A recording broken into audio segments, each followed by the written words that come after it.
I, Gina, owe you the sum of £500 for the payment of your daughter's photo shoot, for which I will repay in full after payment of her first job. Excellent for getting it on paper. Thank you. Thank you. Anything you'd like to add, Gina? No. I'll ask you, before I come to a judgment, very quickly, because there'll be people listening to this case. And I suspect in some instances, and I hope they're listening, those who have some kind of power listening to this case, who ought to be very worried about it indeed. This represented a huge amount of money to you and your family. If you've been scammed, how does that feel, Gina? Well, I feel gutted and I feel bad for borrowing the money.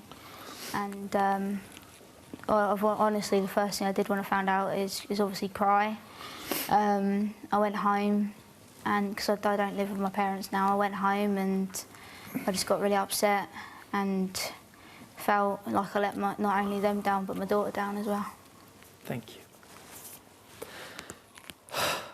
Kevin, Gina. Kevin, you are a fantastic dad and a wonderful granddad. And Gina, you're a good mum. I can't come to a firm conclusion about this, but I suspect. You okay? Yeah. You seem upset. Why are you upset, Gina? I just wanted to make my daughter proud. Just to do something for her.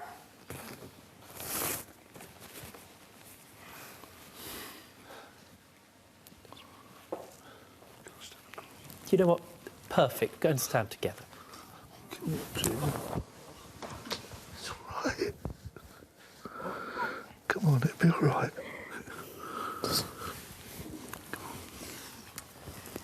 Do you know what? I tell you what, because you're both claimants in this matter, it seems to me. Gina, go and stand with your dad, if that's all right. Now, I'm speaking to the two of you because the person who isn't here is this company. I'm looking at them imagining that they're here today. I'm just glad they're not. Quite right. One day, hopefully soon, they will appear in a court, only it won't be without them standing with somebody in a dock in handcuffs. Do you understand? Yes. And I hope whatever happens in this matter, that you two pursue what's happened here aggressively. And I shall do everything I possibly can to keep an eye on this case. And I want to hear about what happens moving forward. Do you understand? Yeah. Kevin, Gina, I understand why you've bought this case, and that was the reason I decided to take it. You took this case because effectively what you said is that you had a legal agreement with Gina that you would lend her this money for your granddaughter, but you in no way could afford it, so you wanted the money back. Yeah. And you did such a sensible thing, which was to put it in writing. But the term of that agreement was that the money would only come back to you in circumstances where your granddaughter did her first job. You understand that. So to that extent, legally, my hands are completely tied, despite a real desire to help you. Do you understand? Yeah. In the circumstances, I can't give you an award because Gina is not the person who's responsible here. The person who is responsible is the person who has scammed you and Gina. And so I can't award your case, and I have to dismiss this matter very, very reluctantly because it isn't Gina's fault and because those were the circumstances and the terms of the agreement that you had with her.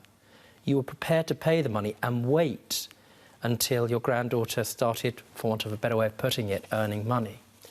That's the end of the matter as far as this court is concerned. However, Kevin, I advise both of you in the strongest possible terms not to leave it here. Or you have a second option. You could invite them to come to my court. If we could get hold of them, would they be here with us? Let's see how you get on. I'm sorry I can't assist you with this matter, but I thank you for coming, and I hope everybody listening to this case thinks twice before getting involved in a similar situation. For more Judge Rinder cases, click here. And if you've got a legal issue yourself, get in touch with us by clicking over here.